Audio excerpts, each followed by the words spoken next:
నువ్వు బాధపడుతున్నావా? మన ఊరోళ్ళు చెప్తుర్రని మందు నీ చేతులతో వంచుడు కాదు, ఇంటింటికి తిరిగి వంచుడు కాదు. మరి ఎట్లా చేద్దాంరా? ఇంకో బివన్న నీకు అర్థం కాదే, వైన్స్ని గుర్తుపడదాం. వైన్స్ కోవాలన్న వేరే మన ఊరోళ్ళు. సర్పంచ్ రాజు తారకంటే మంది ఇవ్వాలి. మన అమ్మ ఎట్లా గెలవ చూస్తా? ఏంది పిల్లగా వాయించి గుర్తపడితే గోయిన అయితే బాగా వారా గోంతే తాగుతారా? పుక్కానికి వస్తుందంటే ఒక్కడొక్కడు 2-3 తాగుతారు. అగో అమ్మ గోన్న అవుతూనే అంటున్నావు, ఇప్పుడు పోతాయి మళ్ళీ గెలిచినాక రావా?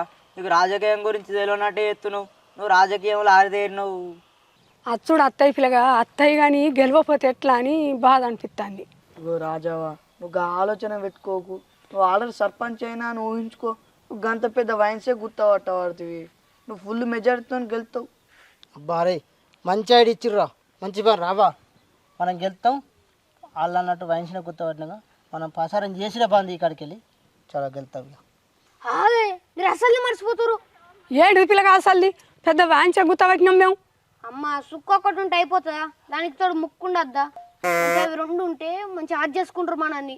లేకపోతే ఓన్లీ మంది తెచ్చినాం అనుకో, ఎంత సుక్క పెట్టిరు ముక్క పెట్టలే అని తిట్టుకుంటారు, ఓట్లేయరు. ఆర్బి అన్న సరే మేర గంగవాళ్ళకు చెప్పురా. అరే మన గంగవాళ్ళు చెప్పు, వాళ్ళన చికెన్ కావాలంటే వాళ్ళు కావాలంటే వాళ్ళకి అండి ఇవ్వండి. సరేనా? సరేనా? సుక్క ముక్క ఓకేరా, ఇప్పుడు గెలవా?